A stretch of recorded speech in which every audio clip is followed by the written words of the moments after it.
Magandang araw mga kaibigan. Pag-usapan natin ngayon ang napipintong pag-attend, mandatory attendance ni Congresswoman Stella Kimbo sa oral arguments ng Supreme Court kaugnay sa petisyon laban sa 2025 national budget. So ang tanong, mag-a-attend kaya ang kongresista o may planong iba? Ito, may napanood akong vlog ng Third Floor Studio, si Marlon at Pamela. I-share ko sa inyo. Sabi nila, balita ito, balitang nakakagalit. Okay. Bago kami nagsimula at iniba ang aming titulo, 20 minutes ago, we received an information na galit ang isang Steel Akimbo. Pinatawag daw yung mga taga-Office of the Solicitor General. Pinatawag saan? Pinatawag. Hindi kumpirmado kung sa Congress niya pinag-report or somewhere. Basta ang termino, pinatawag niya. Tapos, pinagalitan. Dahil ang rason ng kanyang galit ay bakit di umano hindi inopose ng Solicitor General Yung kautusan, Supreme Court, ang kautusan ng Supreme Court para i-demand ang kanyang appearance sa oral argument sa BICAM anomaly. And tama, very timely yung pagtawag ng informante natin. Kasi kanina po mga around bandang hapon, alas 4, alas 5, naglabas naman ng istorya ang Philippine News Agency na isang government arm kung saan ay may inihaing may inihaing panukala ang Office of the Solicitor General sa Supreme Court na pinapabasura na yung inihaing petition nila Attorney Vic Rodriguez. Yan. Dahil kulang daw ito sa merit. Ano yan? Pinapabasura? Oo, Pam. Anong outlet yan? PNA, Pam. Philippine News Agency. Yes, Isang news outlet or arm ng government under the Presidential Communications Office. Do you expect people to believe that? Pero hindi. Ang ina-attribute lang nila yung istorya doon sa inihain ng doon sa kahilingan ng Office of Solicitor General sa Supreme Court na ibasura. So why don't you, if it lacks substance, Marlon, or evidences, fatal procedural defects and for utter lack of merit. Hindi pa nga dinidinig, meron na kayong Kaya nga sinasabi ko nga, this was posted 3 hours ago Kaya ko sinasabi na medyo timely yung nakuha nating impormasyon. Kasi baka ito na yung sagot ng Solgen dahil baka nga napagalitan sila. And medyo daring yun Congressman ka, papagalitan mo yung abogado ng gobyerno. Yes. Kapal na mukha mo, Stella Kimbo. And kaya yung ibang tao ngayon sa Solgen office hindi ko sinasabi doon na source medyo dismayado ngayon na bakit mo sila papagalitan. Kung wala kang tinatago, Stella Kimbo, hindi ka dapat matakot na humarap sa April 1, April 2, at saka April 3 na oral argument sa Supreme Court sa Baguio City. Ito patanong lang naming itotono.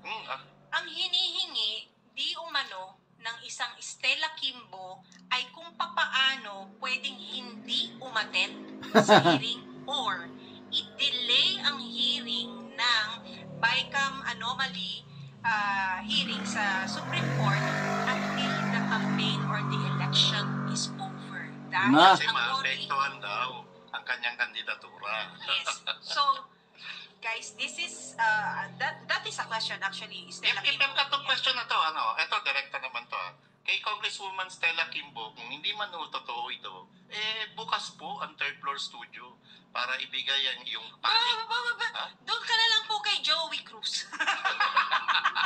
Ayun, bukas din Bukas din yung kay Joey Cruz. Ma'am Joey, sabihin mo naman. Gaano katotoo na ang take mo ngayon, Congresswoman Stella Kimbo, ay ipa-delay or delaying tactics ang gagawin mo para hindi ka maka-attend sa oral argument sa Supreme Court. Pero Marlon, ang isa pang nakakagalit dito is the audacity of audacity of Stella Kimbo na pagalitan ang Solgen and Solgen's office. para ipatawag mo. At para ipatawag mo at para sabihin na how dare you not oppose Supreme Court's order for my or her presence doon sa hearing na Hindi yan. natin alam ano bang dadaan ba ang budget ng ng Office of the Solicitor General sa APRO? Bakit ganun kakano, no? Alam mo yung audacity mo, ganun na lang no? Ano ba Tagalog ng uda? Yung apog.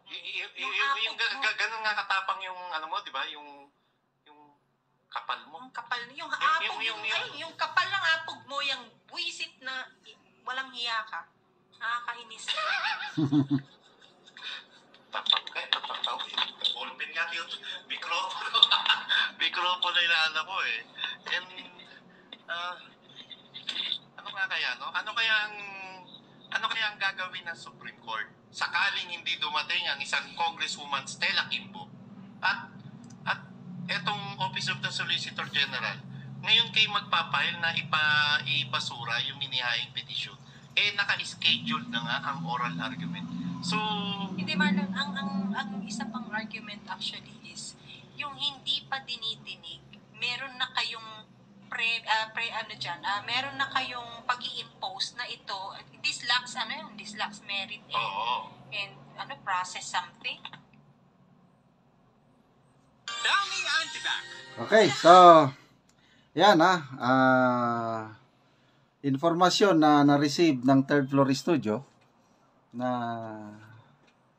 ang Congresswoman Stella Kimbo is nagalit sa Office of the Solicitor General bakit hindi inopose yung order ng Supreme Court na mag-attend, mandatory attendance ang Congresswoman.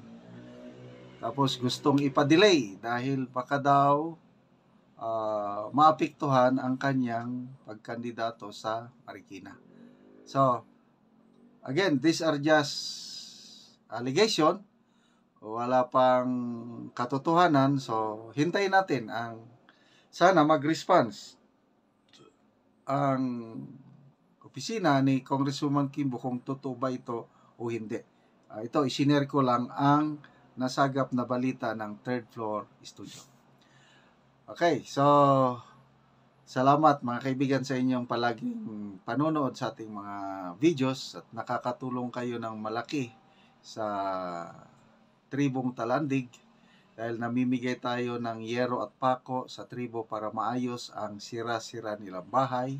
Namimigay din tayo ng solar lights dahil napakadilim ang kanilang tahanan, walang kuryente sa kanilang lugar. So panoorin nyo ang video na ito, kabalikat kayo sa pagtulong. Sana ituloy nyo lang ang panonood na hindi kayo nag-i-skip ng ads. Diri sa sentro sa Kalapat ng Tagbak Bukidnon o adunay balo din nga babae nga walay suga og tagaan na og solar light og karon atong bisitahon.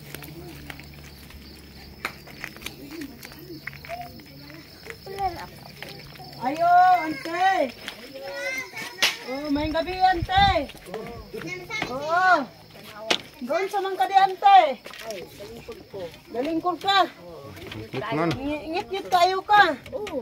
Wala kay suga. Wala. Isara ka kabuok. Imong atop silupin. O muna niyang kahintang ni ante. So karon ante wala man kay suga. Tagaan ka na ako ante og solar light. Oo, atong pasiga. Oh, hawiri ante. Hayag na gid ante kayo. Asang gapisoon. Kana ang gipiso ipo. Kana ang para op. Kana ang kana dahil sa ibabaw para on. Oo, kanang on. Sige ante awiri. Awiri ang Salamat kayo. imong solar light. Oo. Lagi. Unsa ante imong ika-istorya ante nga tagaan na kag suga. Hayag na ka. Oh, hayag na ko. Salamat kayo kay gitagaan ko sa unsa na. Solar light. Solar light. Oo. Dako nga pagpasalamat nako sa Ginoo kay gitagaan ko kay nakakita sila nga kuan nakasulod ko sa ngit-ngit kayo. Oo, wala na kay suga ante. Wala na koy suga. Oo. Nag-antos ko. Nga ikaw ra isa ante wala na kay bana. Wala ko gyud. Oo. So Oo mo. Mao na ni ang kahimtang ni ante. Ang iyang atop makita nato nga silupin. Oo, mao na ni ang iyang atop silupin lang. Naamang ko. Oo. Atop lang nga kanangyatan ni kuan. Oo, ug kani ya mo ni ang dingding. Mga kuan lang ante imong dingding, mga sako lang. Oo, tanaw da. Oo, mo na ni ang kahimtang ni ante nga siya intaw nag-inusara. Oo. Maayo kay gitagaan Oo. ko yun. Hayag na ko. Oo, lagi. Oh. Salamat kaayo sa pagtan-aw sa video. Oo. Sa Oo, ante. salamat kaayo sa pagtan-aw sa Ginoo. Oo, nga Tagaan ko sa suga. suga. Oo, ante, salamat po. Oo.